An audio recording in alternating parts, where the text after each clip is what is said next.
raining, that small percentage of 4%, that 4% chance of rain, well, that 4% hit us.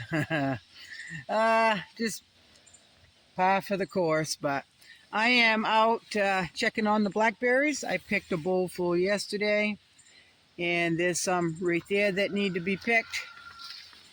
And because of all the rain, this bush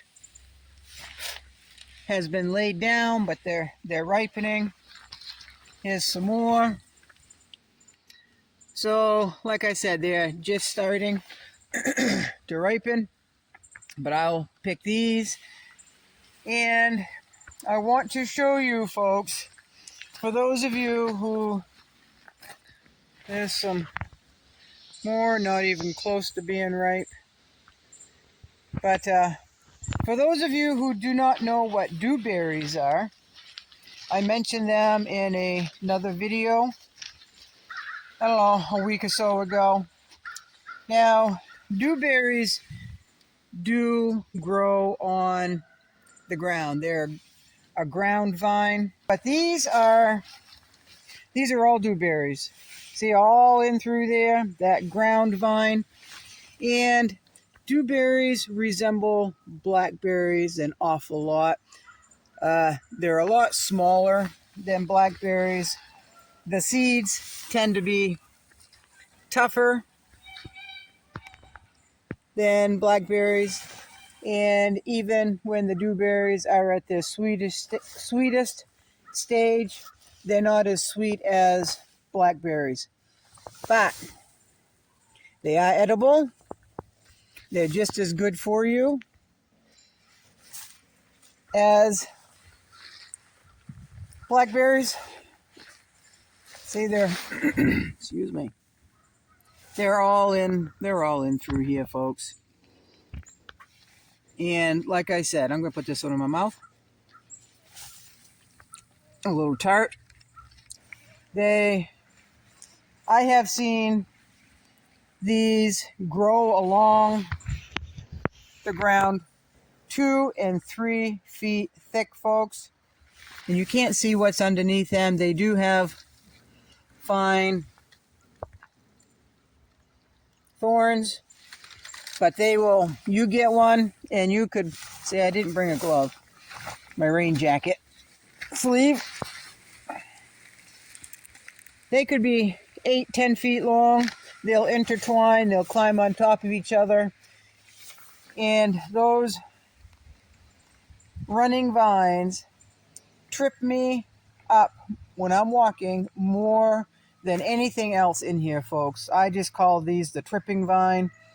They are a pain in my butt. The berries are edible, and it is food to forage. See that? Look, those are dewberries. Now I'll pick the biggest one here, and I will go down to where I just filmed those blackberries, and I'll compare the two. Okay, so this is the dewberry here, and this one here is the blackberry. See the difference? They're both good. Blackberries are sweeter. Blackberries are more plump. And this bush is down on the ground. We've had so much rain, folks, and so much wind that it's just laid the blackberry bushes down. Of course, nature doesn't provide much of a trellis for them, right? Now I've got a bowl here that I will be putting these in. So why don't I do that before I lose what I have picked.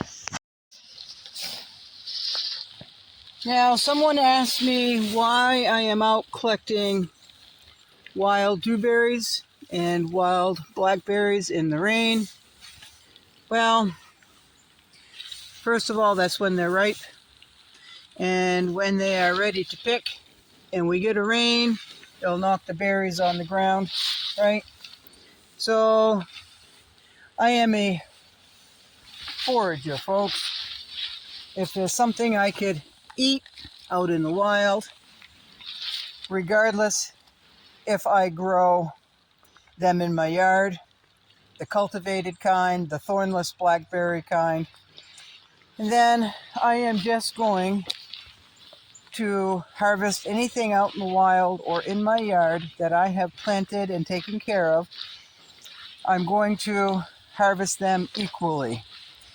If we are going to compare wild food to cultivated food that you have started from a plant, and you're going to be biased, food is food, folks. Food is food. It's not beneath me to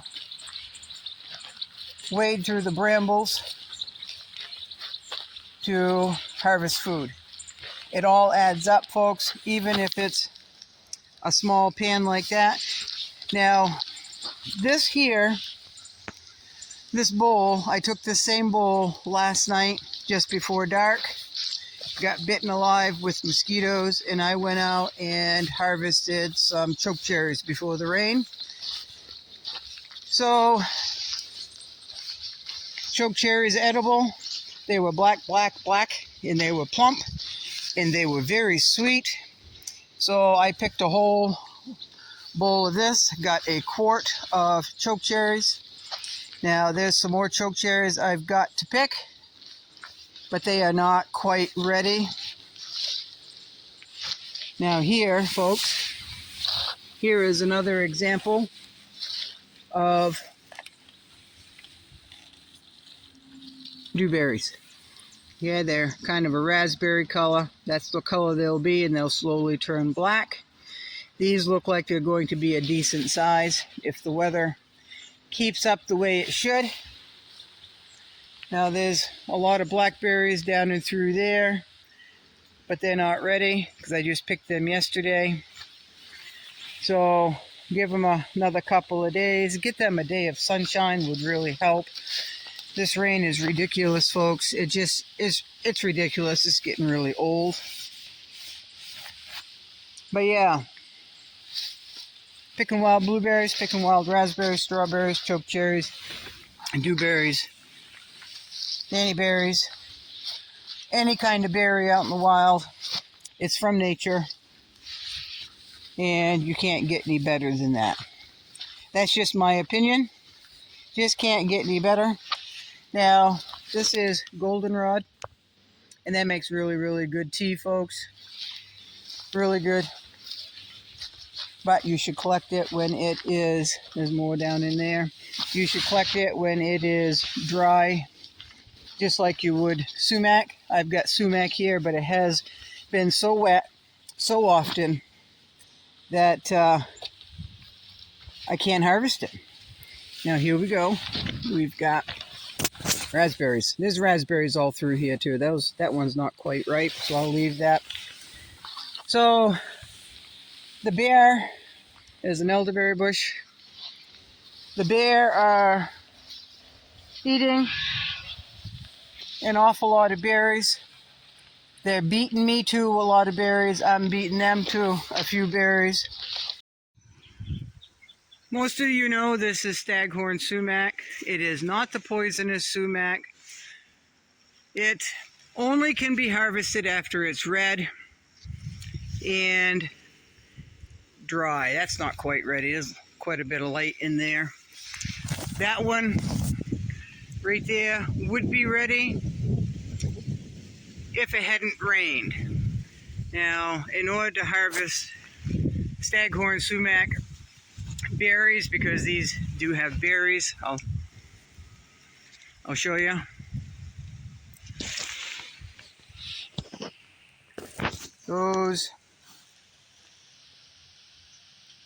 Those are berries, and my camera is wet. But those are berries. There's fine hair all on them, and when they're, well, that one, hold on.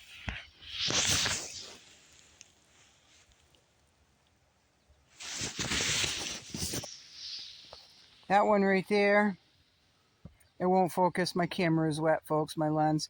That one right in the center up the top right there, that one is ripe, ready to pick. if it hadn't rained, and it has rained almost every day, and before you pick sumac, it really needs not to have any rain on it for at least 5 to 7 days.